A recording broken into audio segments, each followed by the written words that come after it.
السلام علیکم ورحمۃ اللہ وبرکاتہ۔ عزیزان محترم، گزشتہ ویڈیو میں آپ نے حضرت فاطمہ الزہرا سلام اللہ علیہا کی زندگی کے بارے میں اور ان کی عظمت کے بارے میں جانا، اور اس ویڈیو میں ہم حضرت فاطمہ الزہرا کے ابتدائی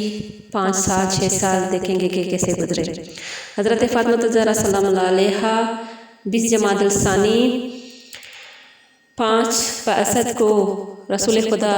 کے گھر میں ولادت کر کے تشریف لے آتی ہیں۔ حضرت فاطمہ الزہرا سلام اللہ علیہا کی ولادت کے بعد رسول خدا کو وحی کی جاتی ہے اور پروردگار عالم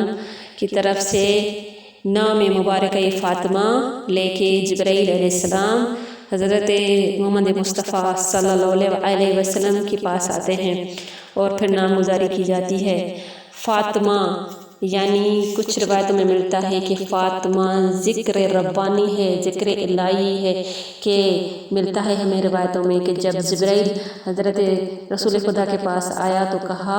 کہ اللہ کہتا ہے کہ اس ذکر کو اپنے زبان پہ جاری کر دیں، اور پھر اس کے بعد رسول خدا نے اس طرح سے بی بی فاطمہ الزہرا سلام اللہ علیہا کا نام فاطمہ رکھا، کہ جس کے لغوی معنی ہمیں ملتے ہیں کہ جو کنارے پہ لے جائے، جو نجات دلائے، جو جدا کرے کسی سختی سے۔ اور پھر ہمیں روایتوں اور احادیث کی روشنی سے ملتا ہے کہ فاطمہ کے معنی یہ ہیں کہ جو اپنے شیعوں کو، اپنے چاہنے والوں کو جہنم کی آگ سے نجات دلائے گی۔ سبحان اللہ۔ اور پھر زہرا کے معنی ہمیں ملتے ہیں کہ درخشندے، یعنی ایسا نور جو چمکتا ہو، درخشندے ہو۔ اور امام باقر علیہ السلام فرماتے ہیں کہ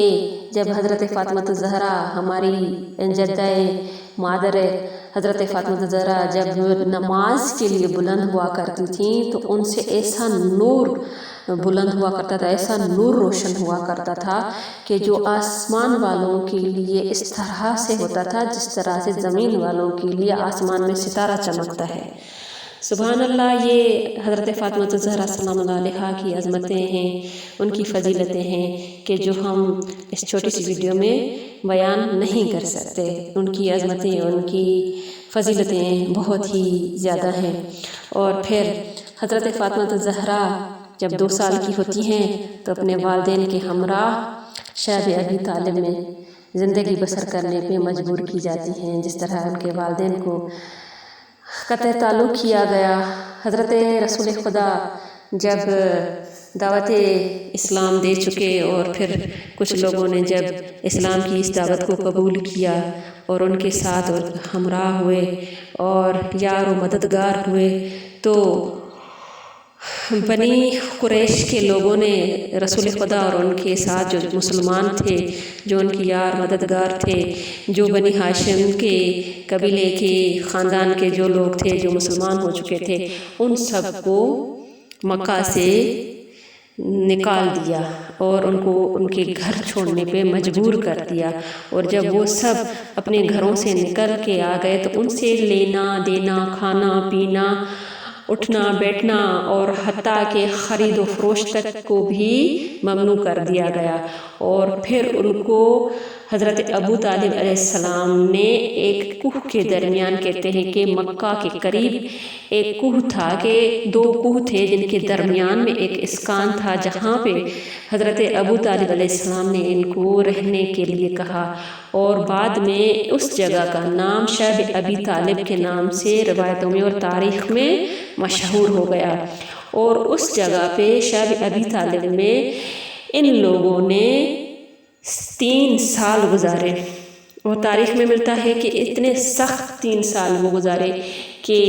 بھوک کے مارے کچھ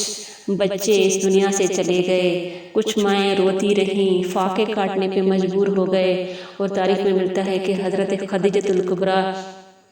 بعض وقت میں جب کچھ بھی کھانے کے لیے نہیں ہوا کرتا تھا تو وہ جو عرب کی امیر ترین عورت تھیں اور جنہوں نے اپنی ساری دولت دین کے اوپر رسول خدا کے حوالے کر دی، وہ درخت کے پتوں کو توڑ کے ان کو نچوڑ کے کھانے پہ مجبور ہو گئیں، ان کو چبانے پہ مجبور ہو گئیں۔ وہ زندگی، وہ سختیاں حضرت فاطمہ الزہرا سلام اللہ علیہا نے اپنے والدین کے ہمراہ جھیلیں، اور اسی دوران ایک جو بچہ جس کا ذہن ڈیولپ ہو رہا ہوتا ہے، بن رہا ہوتا ہے، اسی دوران حضرت فاطمہ الزہرا سلام اللہ علیہا نے تربیت پائی اور دیکھا کہ اس حالت میں بھی رسول خدا نے کبھی بھی اللہ کے جو میسج لے کے آئے ہیں، جو دین کو پھیلا رہے ہیں، کبھی بھی اس چیز سے پیچھے نہیں ہٹے۔ اتنی ساری قربانیوں کے بعد، اتنی ساری مجبوریوں اور سختیوں کے باوجود بھی کبھی بھی اس چیز سے دستبردار نہیں ہوئے۔ تو حضرت فاطمہ الزہرا سلام اللہ علیہا نے ایسی پرورش پائی، ایسی تربیت پائی، اور پھر 3 سال بڑی سختیوں کے بعد جب گزر جاتے ہیں تو 3 سال کے بعد جب رسول خدا شکر کا سجدہ ادا کرتے ہیں اور ایک موقع یہ آتا ہے کہ رسول خدا اپنے سارے جو کاروان تھا جو ادھر شب ابی طالب میں رکا ہوا تھا سب کو لے کے مکے کی طرف آتے ہیں، اور وہ وہاں سے کچھ بنیاد پہ واپس آ جاتا ہے۔ جب واپس آتے ہیں تو شکر کا سجدہ ادا کرتے ہیں، شکر کرتے ہیں، لیکن پھر چند دن ہی نہیں گزرتے کہ حضرت خدیجہ الکبریٰ اس دنیا سے رخصت ہو جاتی ہیں، اور پھر دوبارہ رسول خدا غم اور اندوہ میں داخل ہو جاتے ہیں۔ اور بات یہیں پہ ختم نہیں ہوتی،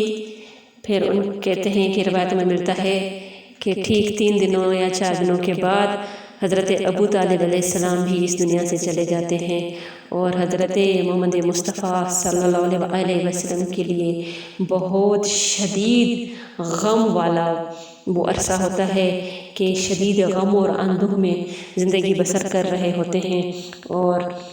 اس قدر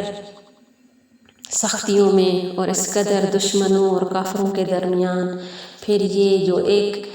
2 ہستیاں تھیں جو رسول خدا کو سپورٹ کر رہی تھیں، ایک تھا حضرت ابو طالب علیہ السلام اور ایک تھی حضرت خدیجہ الکبریٰ۔ وہ جب دونوں اس دنیا سے رخصت ہو جاتے ہیں تو فقط ایک فاطمہ الزہرا سلام اللہ علیہا باقی ہوتی ہیں جو اپنے بابا کی اس قدر خدمت کرتی ہیں۔ 5 سال کی عمر ہوتی ہے اس وقت حضرت فاطمہ الزہرا سلام اللہ علیہا کی، اس قدر خدمت کرتی ہیں، اس قدر ان کو ایسا پیار دیتی ہیں جیسے ایک ماں اپنے بچے کو دیتی ہے۔ تو حضرت رسول خدا صلی اللہ علیہ وسلم اپنی بیٹی فاطمہ الزہرا سلام اللہ علیہا کو ام ابیہا کا لقب دیتے ہیں کہ اے میری بیٹی تو اپنے باپ کی بھی ماں ہے۔ تو التماس دعا انشاءاللہ مزید گفتگو حضرت فاطمہ الزہرا سلام اللہ علیہا کے بارے میں کریں گے نیکسٹ ویڈیو میں۔ ہمارے ساتھ رہیے اور ہمارے چینل کو حتماً سبسکرائب کریں تاکہ ہمیں کام کرنے میں زیادہ مزہ بھی آئے اور ہم خوشی محسوس ہو۔ التماس دعا۔ والسلام علیکم ورحمۃ اللہ وبرکاتہ۔